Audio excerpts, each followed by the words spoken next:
Man, people just cannot leave the University of Missouri alone when it comes to this whole football thing. If you guys, some of you guys don't remember, the some of the football players, the black football players, went on strike because there were some racial incidents on campus that happened, and so they wanted to stand in solidarity with the other students, so they went on strike. Some University of Missouri football players are getting involved in the push to get the president removed.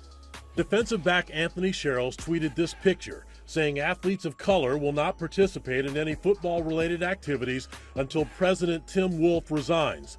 This is in support of a graduate student, Jonathan Butler. He stays the hunger strike, calling for Wolf's resignation. Butler accuses Wolf of failing to respond to student concerns over racism and health insurance. Now, this upset a lot of people, man. Players going on strike or players making any kind of like political, making any political statement or gestures always upsets, certain people to the core.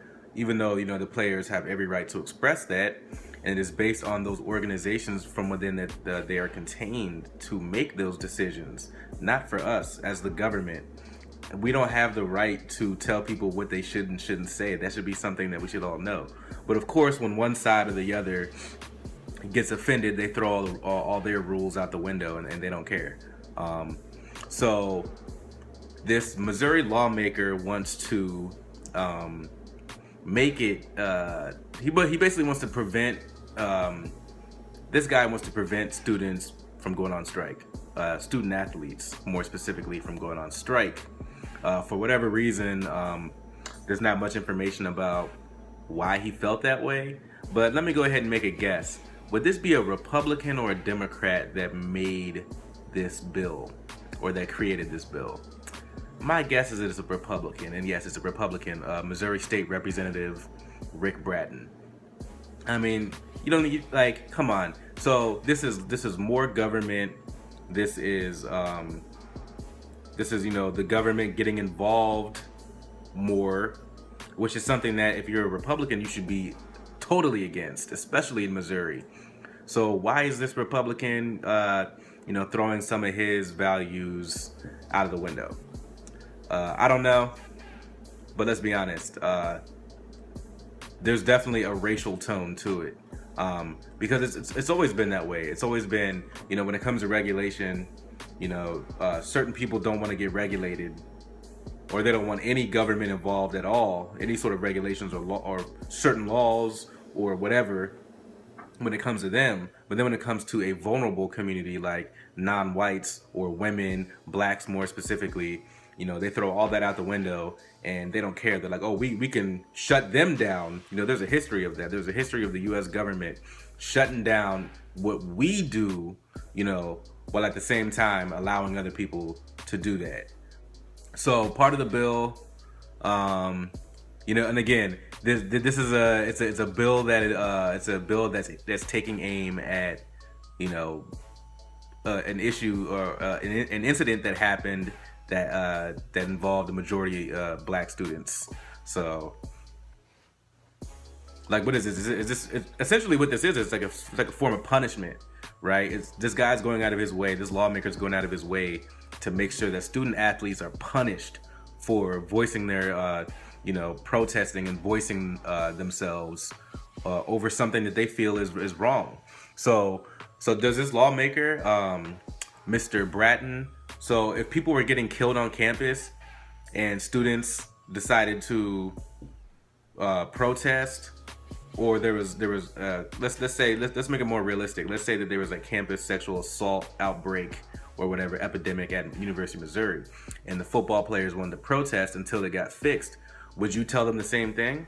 Would it then be okay for those student athletes to get up and protest if it was involving that specific situation? So we can't pick and choose the situations that we want, students to be able to strike over and students not to be able to strike over. It's either they're allowed to strike or they're not allowed to strike.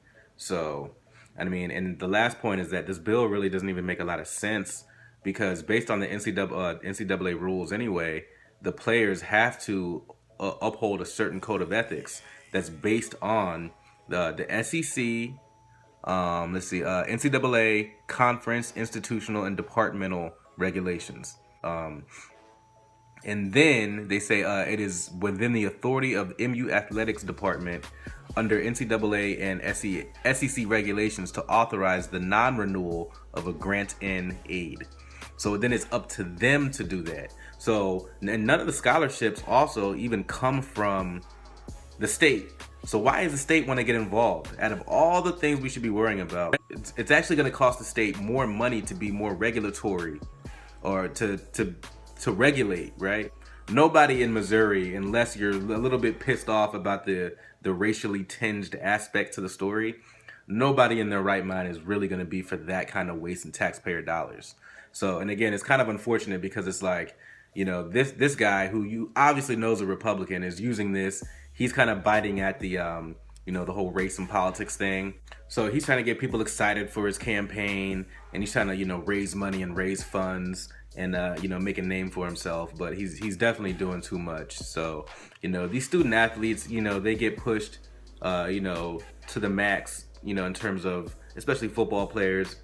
Yes, they get whatever, they get to go to the parties and they get all the fine ladies, but at the same time, they are putting their bodies in there, getting destroyed by each other and not getting any money. Yes, they're getting scholarships, but even students with scholarships are still living like pretty substandard, you know. So depends on the perspective, but it's about damn time that, you know, these athletes at least get some rights and are able to express that. So I'll leave that there. Let me know what you guys think, and I'll see you guys next time.